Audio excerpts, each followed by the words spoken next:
C'est un modèle et le diable n'aime pas ça. Le diable aime que les gens abandonnent Dieu avant de mourir. Comme ça il dit aux vivants, c'est impossible de mourir en Christ. Quand tu vas dans le deuil d'un homme qui est mort en Christ, sois fier, c'est possible d'être chrétien jusqu'à la mort. Vous savez qu'il y a des gens, le diable ne veut même pas qu'ils meurent. Il dit non, toi ne meurs pas, tu dois faire un scandale avant de mourir. Toi tu dois abandonner Dieu avant de mourir, ne meurs pas.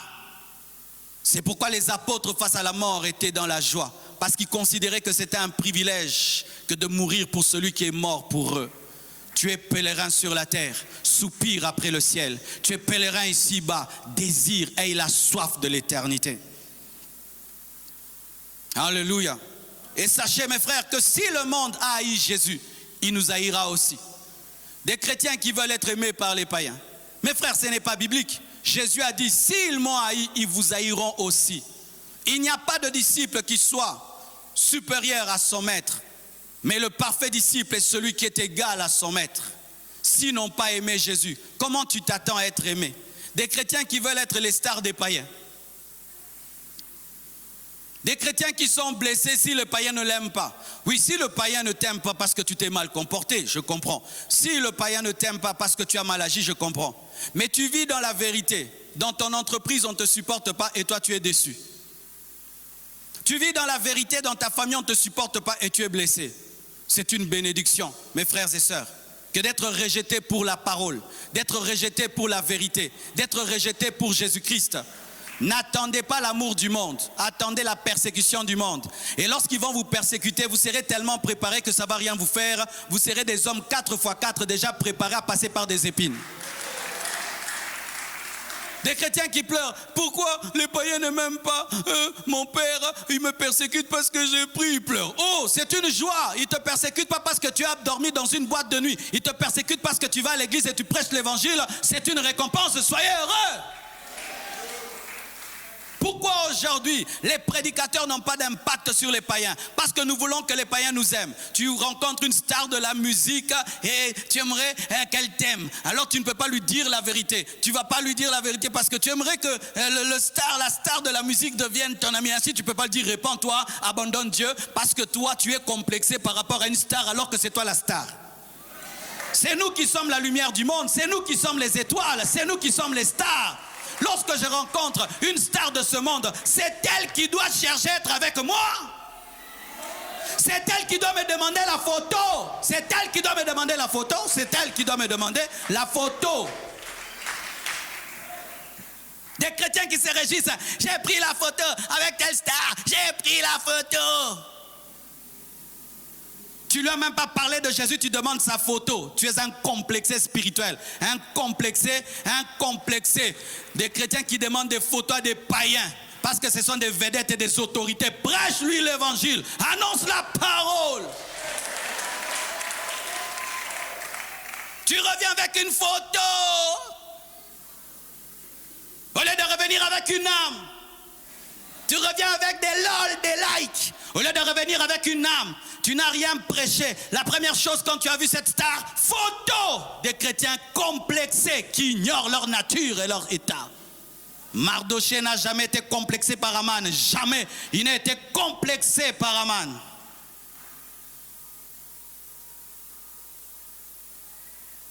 N'attendez pas l'amour du monde. Jésus l'a dit. Il a annoncé à ses disciples la persécution. Et quand la persécution est venue, ils étaient déjà préparés.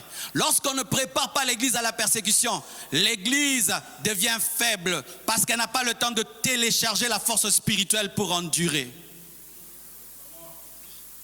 Un homme qui m'aime, c'est extraordinaire. Un homme qui me hait, c'est normal. Un païen qui m'aime, c'est extraordinaire. Un païen qui me hait, c'est normal. Lorsque les païens ne t'aiment pas, c'est la normalité. Il n'y a même pas à gêner à prier pour ça, c'est normal. Mais s'il t'aime beaucoup, va te poser des questions. Peut-être maintenant tu les ressembles.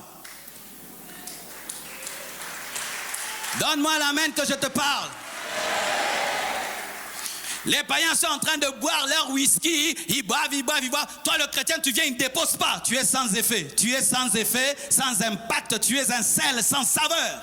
Un véritable chrétien, quand les païens savent qu'il est venu, ils cachent vite leurs bouteilles, ils éteignent vite leurs cigarettes, ils jettent leurs mini et vont porter. Mais ils font semblant parce qu'ils savent que tu es un chrétien. Mais toi, les païens pêchent devant toi, ils insultent les gens devant toi, ils critiquent devant toi, ils parlent de leurs copines, de leurs adultères devant toi, sans effet de chrétien. Pourquoi tu veux être aimé? Si je parle, ça va les déranger. Dérange. Nous sommes là pour déranger. Celui qui sonne la trompette dérange. Celui qui sonne la trompette dérange. Celui qui sonne la trompette dérange. C'est bien que tu entendes qu'ils font leurs choses sans te dire. Amen. Hein? Ne lui dites pas. On fait entre nous, ne lui dites pas. Et ainsi on te met de côté dans ta famille, parmi tes amis. C'est une bénédiction. C'est le signe que tu as Dieu. Mais quand tu vois des païens venir te remettre dans leur marmaille, c'est un mauvais signe. Oh, sois l'issoussouté. Je suis sûr que si je te prends aujourd'hui du matin jusqu'au soir et on marche avec toi, tu ne vas pas pécher aujourd'hui. Vrai ou faux? Vrai ou faux? Pas le Saint-Esprit, moi. Je te mets seulement dans ma voiture toute la journée jusqu'à 23h, sans péché. Vrai ou faux? Tu vas appeler ta copine devant moi? Tu vas faire? Tu vas boire ton truc là devant moi? Tu vas oser? Tu vas porter ta minute devant moi? Tu vas oser?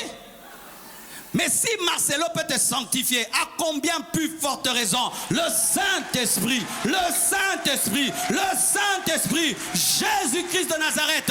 Ton problème, c'est que tu n'as pas conscience du Saint-Esprit. Tu n'as pas conscience de Jésus-Christ. C'est pourquoi tu pêches alors qu'il est plus présent que le pasteur.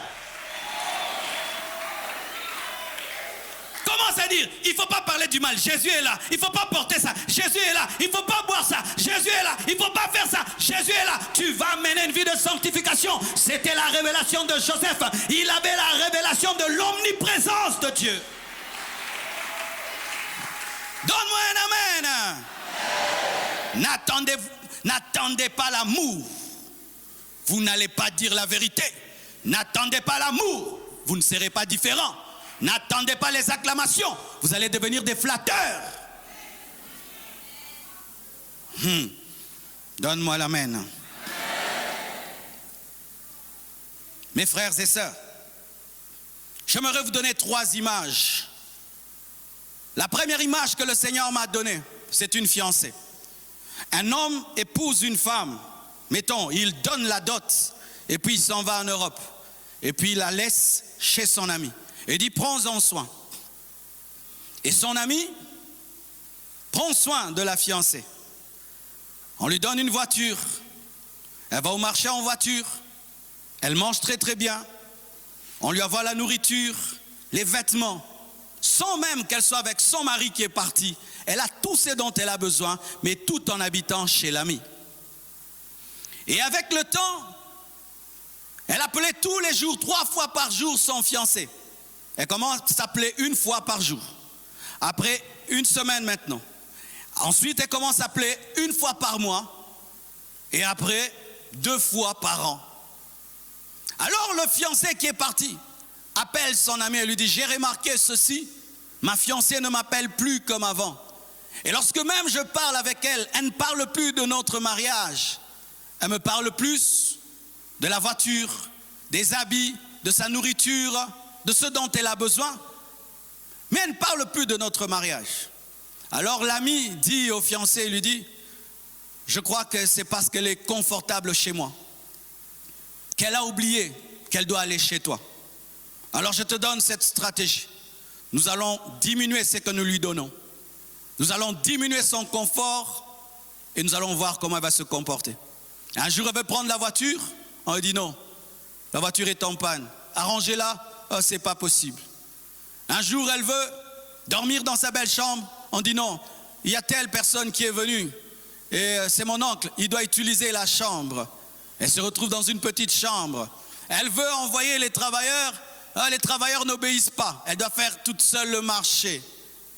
Tout d'un coup, elle qui appelait qu'une fois l'an, commence à appeler encore plus, et encore plus, et encore plus. Et on réduit davantage, de sorte qu'elle commence à souffrir dans cette maison. Des fois, on oublie de lui donner à manger. Des fois, on oublie même de la faire sortir. Des fois, on oublie même de lui envoyer des vêtements. Tout d'un coup, elle devient mal à l'aise dans la maison de l'ami de son époux. Elle commence à appeler.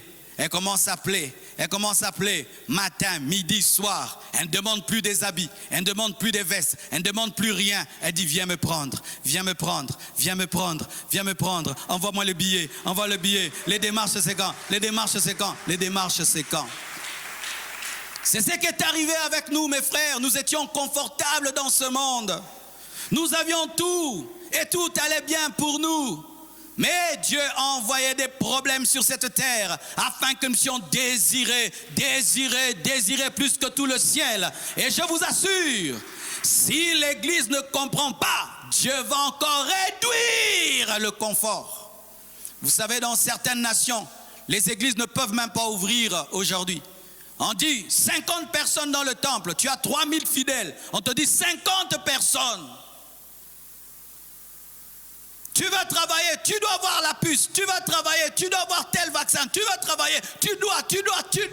Et du coup, tu commences à désirer le ciel. Tu commences à dire, mais là, l'Apocalypse est en train de s'accomplir. Mais Jésus revient bientôt. Et tu commences à soupirer. Dieu va nous forcer à soupirer. Dieu va nous forcer. Il va diminuer notre confort. Même si nous avons, ce sera comme si nous n'avons pas, afin que nous puissions désirer ce qui est plus important, le ciel. Et un jour, alors que je réfléchissais, j'étais là dans un jardin et l'Esprit de Dieu m'a dit, vous les hommes, vous savez pourquoi vous refusez le ciel? C'est parce que vous n'avez pas la connaissance de ce qui vous y attend. Vous êtes semblable à un enfant qui a fait 9 mois dans le placenta de sa mère et qui sent maintenant les douleurs de l'enfantement, les contractions et qui refuse de sortir. Pourquoi? Parce qu'il est habitué au placenta. Il est habitué à une vie aquatique parce que l'homme, lorsqu'il n'est pas encore né, il est dans une vie aquatique. Il est habitué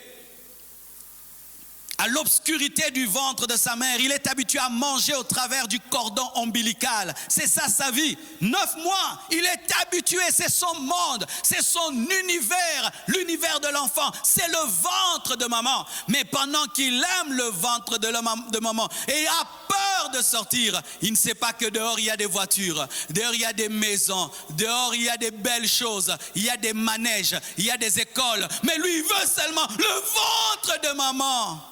Et Dieu m'a dit, c'est ce que nous sommes. Ce monde, c'est le ventre de maman. Ce monde, c'est le ventre de maman. Tout ce que vous voyez ici, c'est le ventre de maman.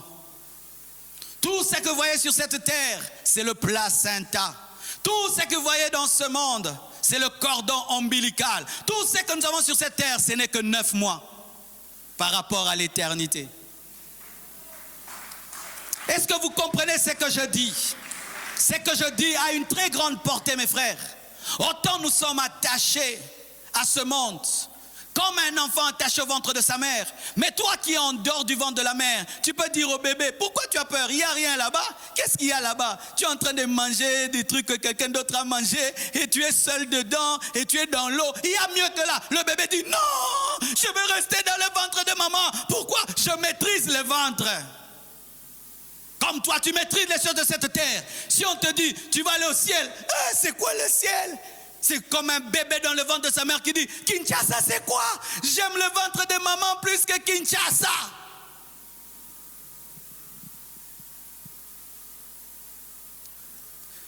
C'est pourquoi quand l'enfant naît, qu'est-ce qu'il fait? Il crie, il a peur parce que c'est nouveau. Mais ce n'est pas parce que c'est moins que ce qu'il avait parce que c'est nouveau. C'est pourquoi toi aussi tu as peur de l'éternité. Tu as peur parce que c'est nouveau. Mais ce n'est pas parce que c'est nouveau que c'est moins que ce que tu as. C'est plus que ce que tu as. Je te dis mon frère, lorsqu'un enfant sort du ventre de la mère, prends ton garçon, dis-lui d'entrer dans le ventre, dans ton ventre s'il va accepter. Quel garçon acceptera aujourd'hui d'entrer dans le ventre de sa mère? Qui? Le jour qu'un homme goûte seulement l'éternité, il refuse le ventre de sa mère, il refuse ce monde. Ce n'est pas parce que tu maîtrises une dimension qu'elle est bonne. Ce n'est pas parce que tu maîtrises une dimension qu'elle est la dimension finale. Dieu a plus que cela à t'offrir. Et ce n'est pas parce qu'il t'a offert ça pendant 9 mois que c'est tout ce qu'il peut te donner. Ce n'est pas parce que tu as fait 70 ans, 70 ans, 80 ans sur la terre que c'est tout ce que Dieu peut te donner. Il a donné 9 mois à l'enfant, mais Dieu lui a donné 80 ans au-delà du ventre et au-delà de cette terre. Dieu te propose l'éternité, l'éternité, l'éternité. N'aie pas peur de l'éternité, même si tu ne comprends pas. Sache que Dieu te réserve des plus grandes choses. Et comme je l'avais dit, les choses que nous possédons sur cette terre ne doivent jamais nous amener à nous attacher à cette terre, parce qu'elles sont semblables au cocon de la chenille. Lorsqu'une chenille veut devenir un papillon, qu'est-ce qui arrive? La chenille entre dans un cocon. Et pendant qu'elle entre dans ce cocon, elle est en train de subir ce qu'on appelle la métamorphose. Elle est en train de subir une puissance qui va la transformer en papillon. Mais ce cocon-là est important pour la chenille. C'est la maison de la chenille, c'est la vie de la chenille, c'est l'habitation de la chenille. Mais elle est dans ce cocon pour se préparer à une meilleure vie où elle n'aura plus besoin de cocon, mais va habiter sur des fleurs, sur des plantes et aura la liberté et sera plus belle. Ta maison, c'est un cocon. Ta vraie vie, c'est être un papillon. Jamais le papillon refuse d'être papillon pour le cocon. Et jamais un chrétien ne peut refuser l'éternité pour les choses de ce monde. Tout ce que nous possédons, ce n'est qu'un cocon. Et tu vois, lorsque la chenille quitte le cocon et tu regardes le cocon est vide, ce n'est rien. Et quand tu compares le papillon au cocon, tu dis à la chenille, tu avais raison d'abandonner le cocon. Ne vous attachez pas à ce monde, même si vous possédez ou vous ne possédez pas. Tout ce que nous avons est transitoire. Tout ce que nous sommes nous prépare à ce que nous devons être réellement. Car tout ce que nous sommes n'est que l'ombre de ce que nous serons. Ne vous attachez à rien. Usez comme si vous n'usez pas. Pleurez comme si vous ne pleurez pas. Travaillez à une chose, votre éternité. Alléluia. C'est pourquoi la parole de Dieu dit, pour finir, dans Apocalypse 22, 17, « Et l'esprit et l'épouse disent, viens, et que celui qui entend dise, viens, et que celui qui a soif vienne, que celui qui veut prenne de l'eau de la vie gratuitement. » C'est seulement par l'aide du Saint-Esprit que nous pouvons désirer le ciel. Parce que le Saint-Esprit est au ciel et il est sur la terre. Et lui peut te donner des photos, des films du ciel. Tu vois, ton ami qui va souvent en Europe, c'est lui qui te donne le désir d'aller en Europe, vrai ou faux?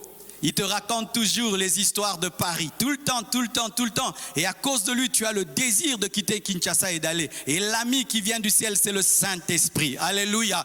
Laisse-lui te parler du ciel. Il a des histoires à te raconter du ciel. Je te dis, il a des histoires. L'Esprit et l'épouse disent, viennent. C'est-à-dire que le Saint-Esprit est notre coach de la soif. C'est le Saint-Esprit qui crée en nous la soif de l'éternité.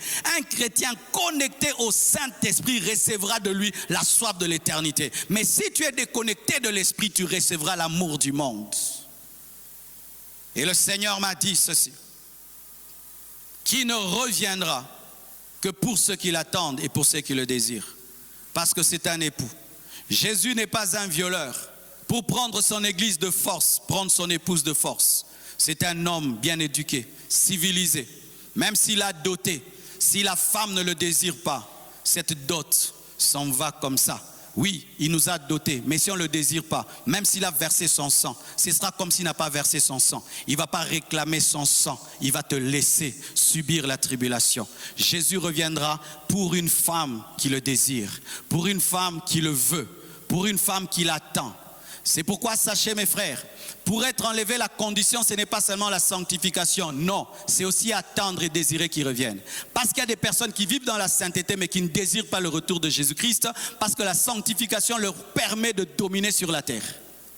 Est-ce que vous comprenez ce que je viens de dire? La Bible précise qu'il reviendra pour ceux qui l'attendent, c'est-à-dire pour ceux qui ont la soif du ciel. Tu ne te retrouveras pas au ciel par hasard ou par accident ou par surprise. Ce sera le résultat de ta soif. C'est-à-dire, les enlever, quand ils vont se retrouver aussi, ils vont dire, ah, c'est ce que je voulais.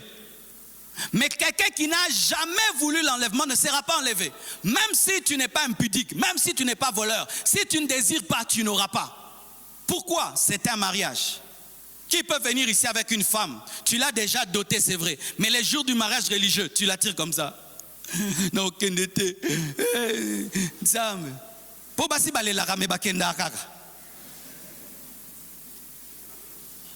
Mais pensa tozo bende pensa boye. Yaka babala yo te na obanga. Est-ce qu'on a déjà béni un tel mariage ici? Et vous pensez que Jésus-Christ va épouser des gens qui ont peur de l'enlèvement? Vous pensez que Jésus va enlever des gens qui ne désirent pas le ciel, qui n'attendent pas le ciel en permanence? Non, mon frère. L'attente et la soif de l'enlèvement, c'est ça la préparation. Mais si tu es un chrétien qui oublie qu'il y a l'enlèvement, qui vit sans y penser, tu ne seras pas enlevé. Tu ne seras pas enlevé. Parce que le mariage avec l'église n'est pas un viol. C'est une femme mûre qui se donne à son mari et qui désire son mari. Sans cela, mes frères, il n'y aura pas d'enlèvement. C'est pourquoi Satan est en train de combattre une chose, la soif de l'éternité dans l'église, et il amène l'église à être matérialiste, mondaine, attachée aux choses d'en bas, pour que nous puissions rater le ciel. Et même quand nous craignons Dieu, oui, mais nous sommes attachés à ce monde, ce qui fait que nous n'allons pas entendre le son de la trompette. Que Dieu vous bénisse abondamment.